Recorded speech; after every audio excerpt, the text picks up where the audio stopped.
Olá, é com muita alegria no coração que nós estamos aqui mais uma vez para apresentar o programa que é feito do seu jeito, do nosso jeito. É o programa Do Jeito do Jonas.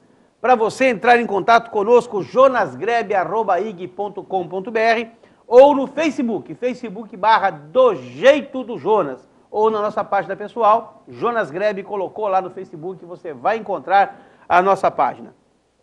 Hoje é quarta-feira. Mais um dia da semana, mais uma semana que vai caminhando rapidamente para o final. E eu tenho a honra e o prazer e satisfação de receber aqui mais uma ilustre personalidade da nossa cidade, o meu amigo Júlio César Ferreira. Como é que vai, Julinho? Tudo bem? Tranquilo? Tá com saudade, rapaz. Você ficou 2 semanas sem aparecer aqui. Tudo bem, Jonas? Boa noite. Mais uma vez aqui com você. Agradeço mais uma vez o convite. E vamos sempre bater o papinho, né? Eu sempre digo que o gostoso do teu programa é que a gente conversa aqui, é a mesma coisa que a gente conversa ali embaixo, no balcão do café, batendo papo, a gente falando, às vezes sai muita bobagem e tudo aquilo, mas é um programa que a gente faz com muita satisfação, porque é à vontade. Eu acho que a definição do teu programa é essa, é papo de botequim. Isso é porque gostoso. Não adianta, Júlio, eu trazer aqui uma pessoa para ficar entrevistando e perguntando o que você gosta de comer no almoço, que cor de sapato que você usa. Ou então aquele chato com ar professoral, né? Querendo dar... A gente admite, ó, eu acho isso, eu acho aquilo. A gente dá opinião livremente, sem... Eu nem sei o que nós vamos falar hoje, isso é gostoso. Né? Tá bom, então eu vou te dar uma dica do que nós vamos falar. O secretário de Segurança Pública ontem pediu uma entrevista coletiva e disse, está liberado a bala de borracha nas manifestações, tá bom ou não? Para começar tá ótimo, né? De aperitivo tá fantástico. E aí? Sabe, olha, vamos fazer um retrocessozinho, se você me permite? Vamos voltar lá atrás. O Santos, vamos ficar aqui na Baixada. Santos era uma cidade, na década de 60, que as grandes greves do Brasil saíam daqui. Tanto que era chamada de Moscou brasileira, não sei se você lembra disso. Sim, claro. Uma ordem do Porto de Santos, você parava o Brasil inteiro.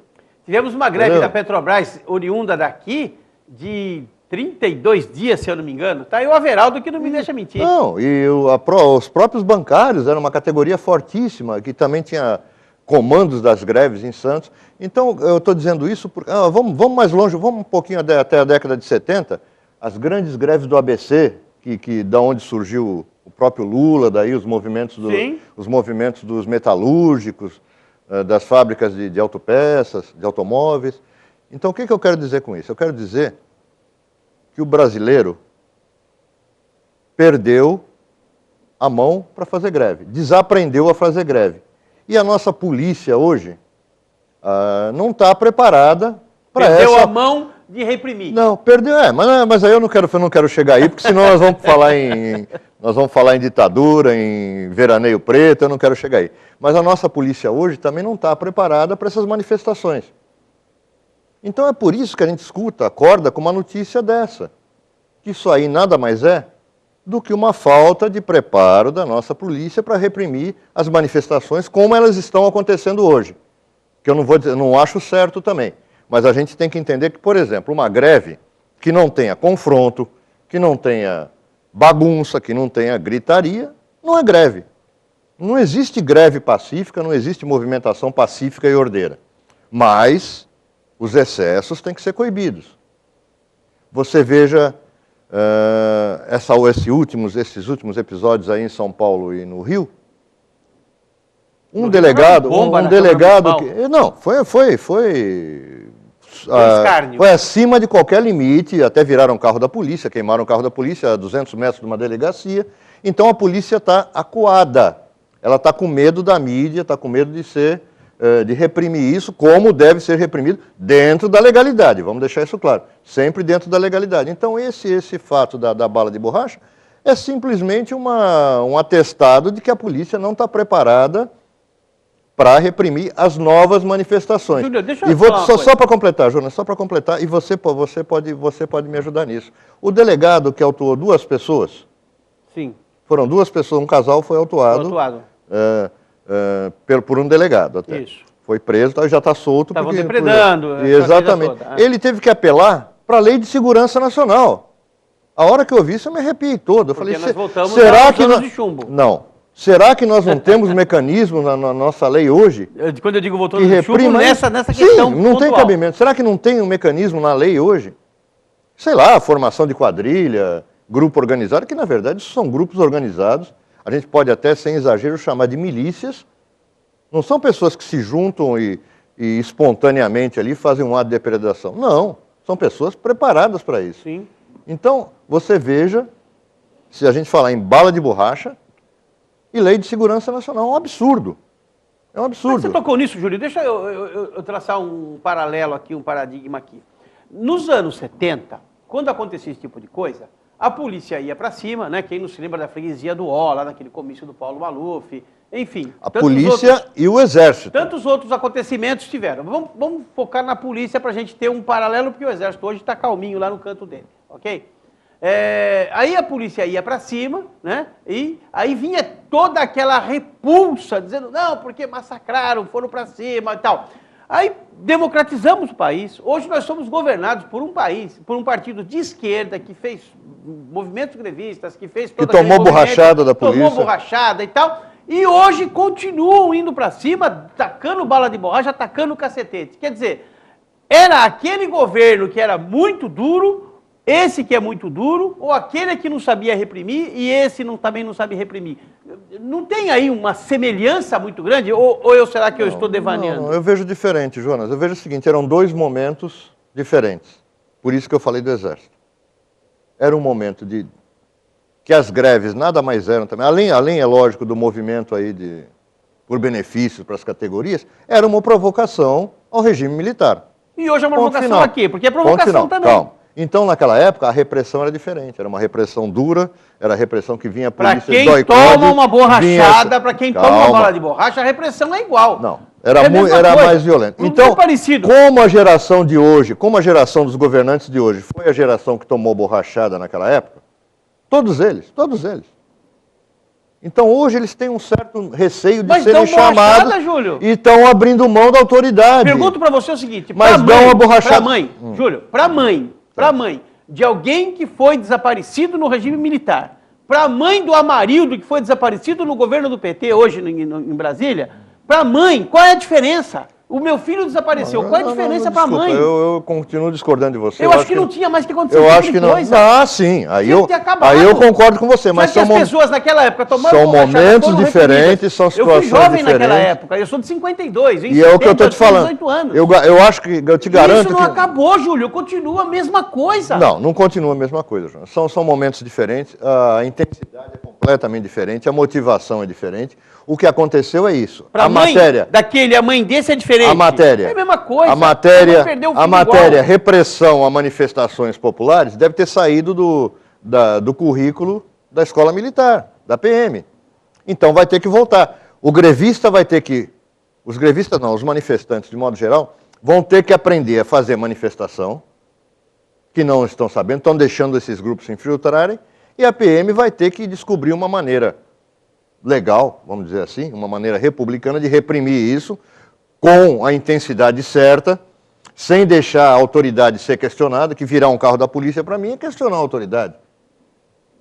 Então nós jogar uma bomba na Câmara Municipal do Rio de Janeiro é questionar a autoridade. Sim, nós vamos ter que chegar numa adaptação aí, a polícia aprender a reprimir e os manifestantes aprenderem a não deixar esse tipo de milícias, eu vou repetir esse termo aqui, esse tipo de grupos organizados se infiltrarem. Que se mascaram, se veste de preto, sai quebrando tudo. Então nós estamos pagando aí o preço de uma falta de adaptação. Então, mas eu quero deixar bem clara a minha posição, Júlio. O que eu entendo é eu entendi o que você falou. Para a mãe daquele desaparecido no regime militar e para a mãe do Amarildo, posso usar um exemplo do Amarildo que está aí na mídia? Para a mãe é a mesma coisa. Então, o que eu quero dizer é o seguinte, não aprenderam nada com tudo aquilo que aconteceu no regime militar, porque fazem a mesma coisa. Vão para cima, dão borrachada. Ah, mas porque o Maluf mandou bater no professor na freguesia do Ó. Legal. E agora o Eduardo Paes, que é aliado do atual governo, mandou bater no professor no Rio de Janeiro. Então, não aprendemos nada, não aprendemos convivência. Não, eu só questiono esse exemplo que você deu do Amarildo, porque eu acho que é um caso isolado. É um caso, não é uma ordem vinda de cima, vamos... Nós temos aí 70 mil homicídios. Como era antes. Nós temos 70 mil homicídios esse ano no Brasil. 70 mil homicídios esse ano no Brasil. Pergunta para a mãe de um desses que morreu se é diferente. Não é, é a mesma coisa. É a mesma coisa. Nós tivemos mortes naquela época que são trágicas, são terríveis, mas nós temos mortes hoje. O que eu quero dizer é o seguinte, o meu tempo está passando, porque o meu cabelo branco, eu não sou mais criança, e eu não vi mudar nada. Eu vejo mudar só a propaganda. Não.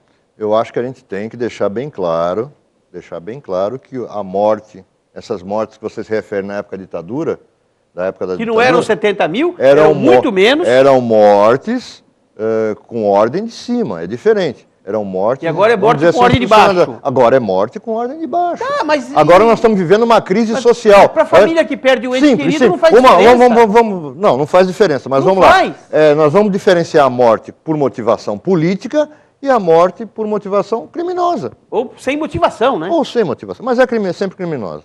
Porque eu acho que um dos grandes motivos de tanto homicídio no Brasil é porque a lei não pune quem comete esse tipo de crime. Aí nós vamos voltar para o cachorro correndo atrás do rabo. Tacaram fogo no médico lá em São José dos Campos, no dentista. E o rapaz saiu pela porta da frente da delegacia. Todo mundo solto.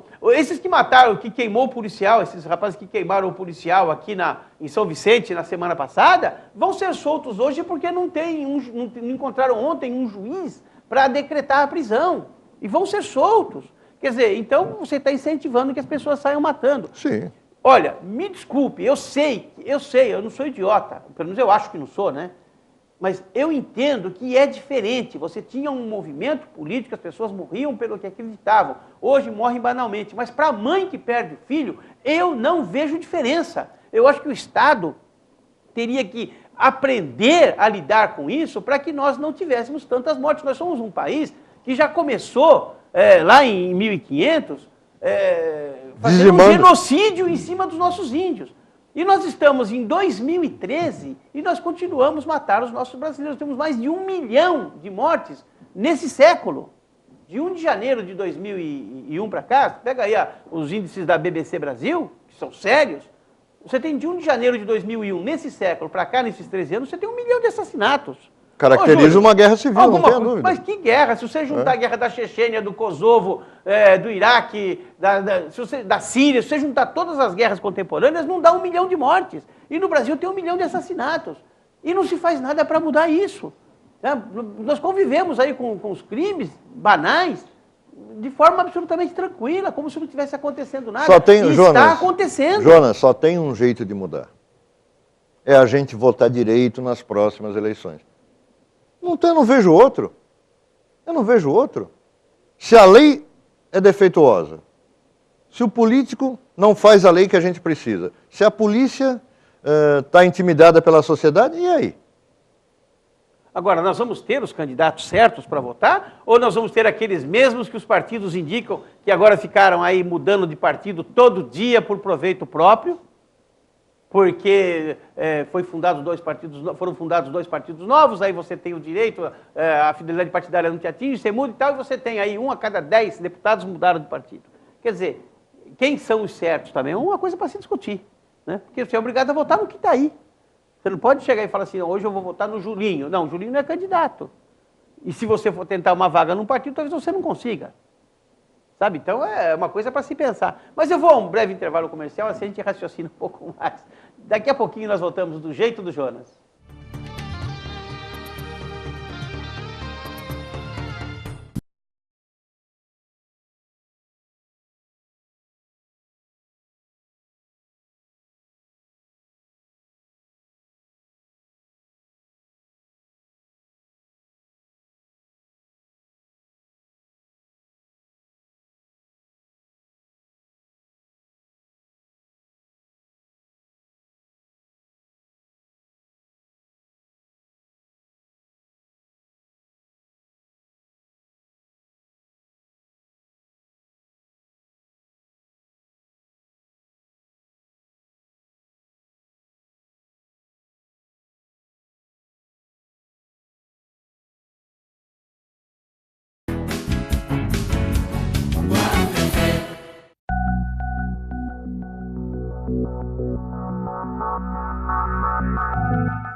Estamos de volta para o segundo bloco do programa Do Jeito do Jonas. Hoje batendo um papo gostoso aqui com o meu grande amigo Júlio César Ferreira, esse publicitário que tem aí uma atuação muito marcante aqui na cidade do Guarujá. Júlio, nós estávamos falando... para você entrar em contato conosco, jonasgrebe@ig.com.br ou no Facebook, Facebook.com/Do Jeito do Jonas, ou na minha página pessoal, Jonas Grebe. Colocou no ícone, você vai encontrar e nós vamos estar batendo um papo lá no Facebook. Júlio César Ferreira, nós estamos falando, você disse que a pessoa tem que votar certo. Primeiro, o que é votar certo se o partido coloca quem ele quer para candidato? E aí você tem que votar naquele que é candidato, você não pode votar em outro. Então, aí a gente vai cair num outro problema, Jonas. Você bem citou aqui, semana passada foram criados mais 2 partidos. Mais 2. Mais 2 bancadas para picaretagem. Mais 2 balcões de negociatas. Eu te digo, não, mas quanto mais partidos a gente tiver, e nós já passamos dos 30 já, 31. Né? Quanto mais partidos a gente tiver, nós vamos ter mais representatividade. Aí eu te pergunto, Jonas, qual é a representatividade de um vereador de Planaltina? Planaltina? Fala para mim. Para Planaltina. O cara fez um partido para ele, para negociar. Paulinho da Força fez lá o Solidariedade, que já está negociando com o PSDB. E o PROS com o PT. Então, qual é a vantagem hoje abrir um partido ou fundar um partido? Verba partidária. É a mesma coisa que abrir um negócio. Primeiro, verba partidária. Já cai no fundo partidário, que não é pouco.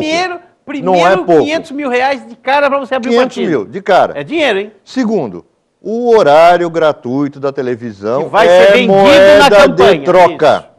Segundo, terceiro, a adesão a um determinado candidato majoritário é moeda de troca para cargos. É oneroso.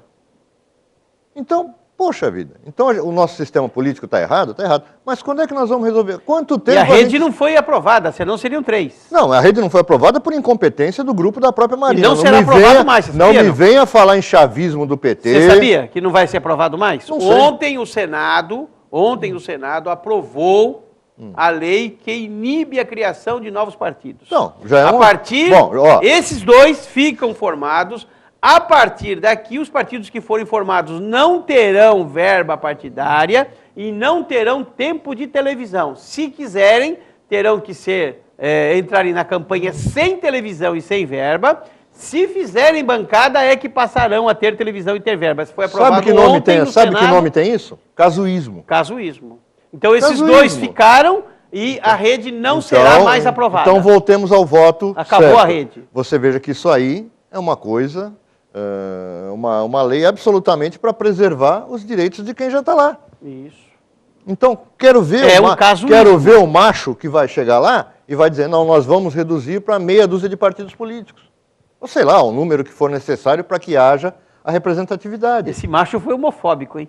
Não, macho no sentido que o Collor dava a palavra, né? Ter aquilo roxo mesmo, de encarar isso, às vezes cortar na própria cara. Collor não é bom exemplo. Não é bom exemplo, mas a frase saiu. Por isso que eu digo que esse programa é papo de botequim. Às vezes a gente não Mas pensa então, muito. o Senado aprovou, vai para a sanção presidencial, vai ser sancionado, já tinha passado pela Câmara há 3 anos atrás. Nesses 15 minutos de programa aqui, o que a gente já falou em termos de coisas que precisam ser mudadas? Reforma eleitoral. Reforma do Código Então, Penal, a reforma eleitoral, eu acho que é menos. Eu acho que a reforma eleitoral é menos. O que a gente pode fazer, João? Eu acho que a reforma eleitoral é menos importante. Eu entendo quando você Agora, pergunta. A reforma política é fundamental. Crucial. Mas não vai. Só que o nosso Congresso, quando fala em reforma política, mas só indica a reforma eleitoral. Tá. A reforma eleitoral é o menos importante. Deve mudar? Deve, mas é o menos importante. A reforma política é que tem que ser. O que você não pode ter esse balcão de negócio de ter 40 ministérios para comprar partido, por exemplo. Jonas, quando começaram as manifestações em junho e tal, você lembra que alguém falou, eu não vou me lembrar quem exatamente agora, falou, não, a gente precisa montar uma comissão, uma constituinte, para fazer a reforma política. Foi a presidente da República, Dilma Rousseff, que falou, inclusive é inconstitucional você ter uma constituinte para um ato isolado. Mas seria na teoria, o certo. Vamos pegar luminares, aí, pessoas capacitadas, fazer uma reforma política por pessoas que não têm interesse direto no assunto.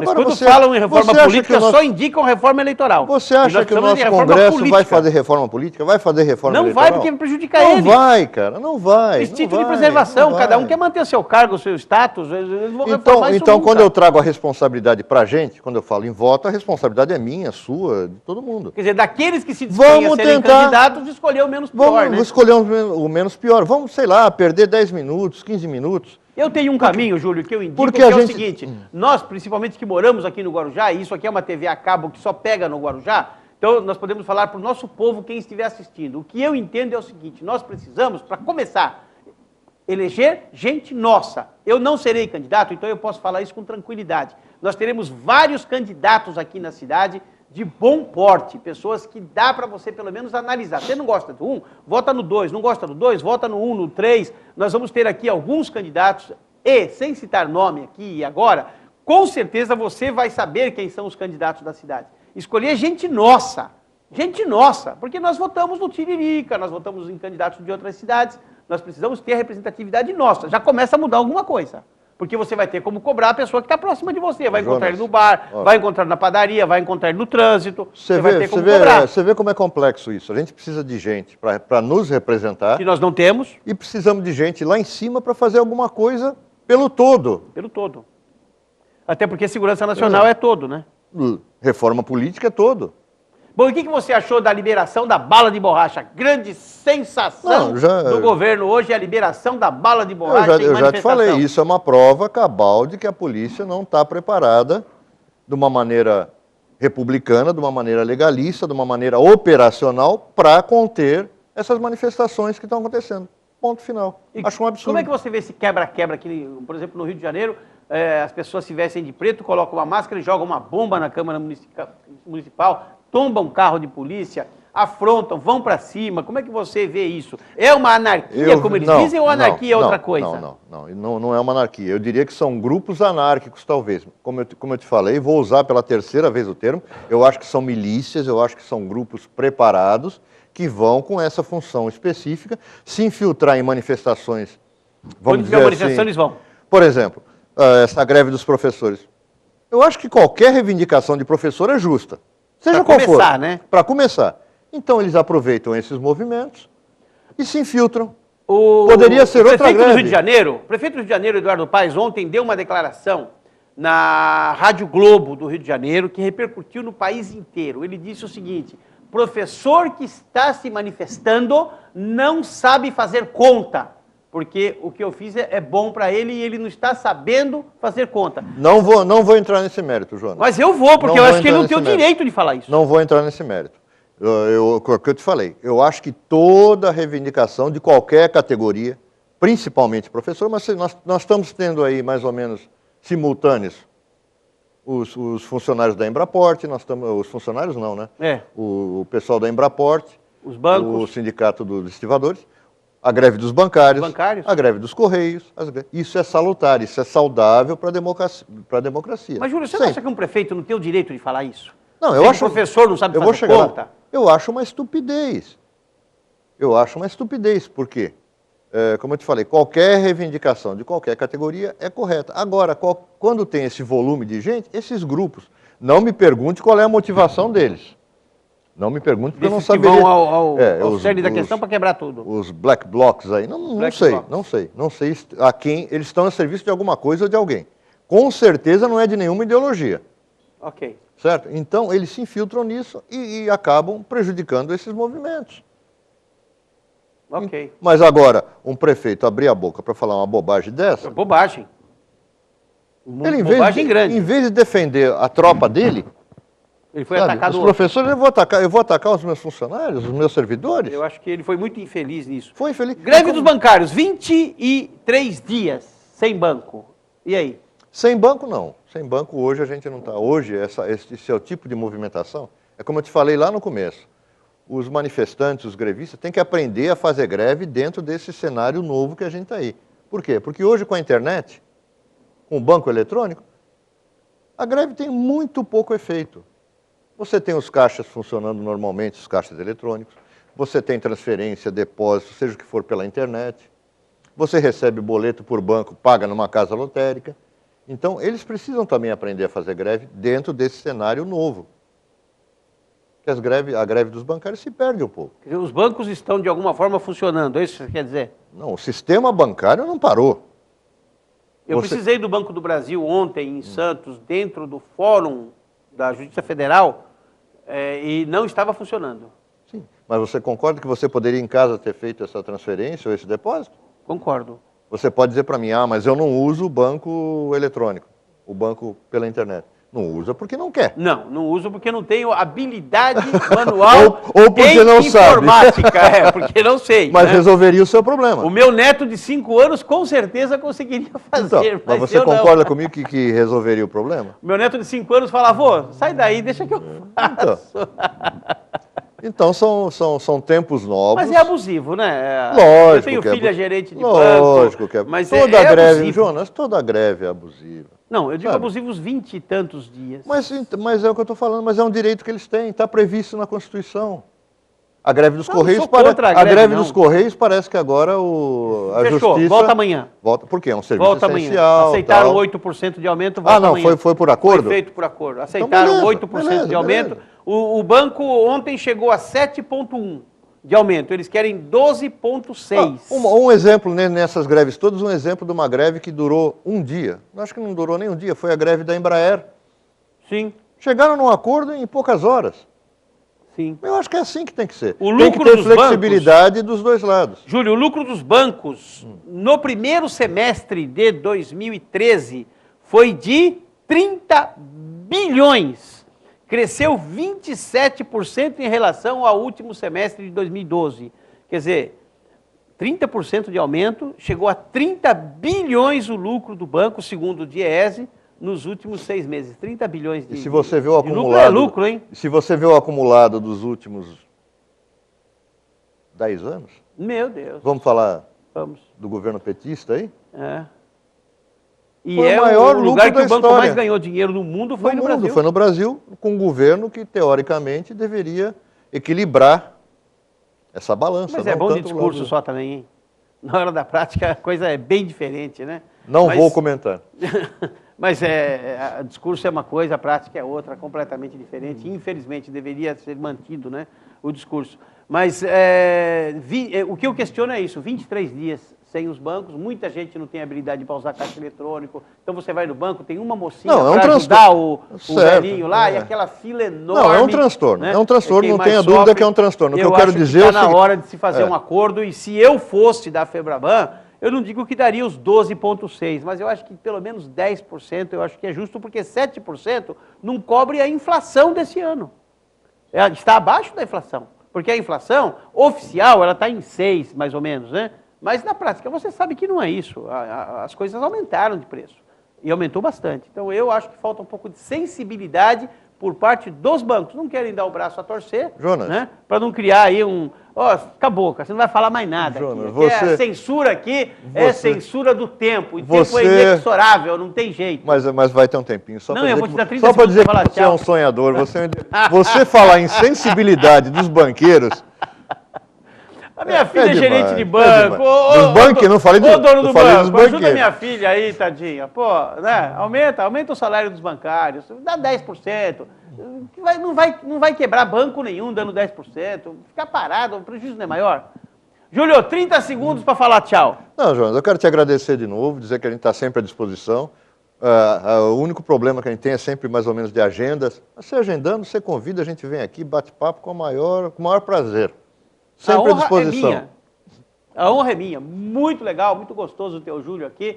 Batemos um gostoso papo. Você pode ter gostado de algumas coisas, não gostado de outras, mas é o que nós pensamos. Nós estamos aqui com a cara livre e a tapa para falar o que nós pensamos. É isso, Júlio? E a sua cara maior que a minha, que está aqui atrás, bem grande, né? É isso aí. Que Deus te abençoe e te guarde, que faça resplandecer o seu rosto sobre ti e te dê a paz.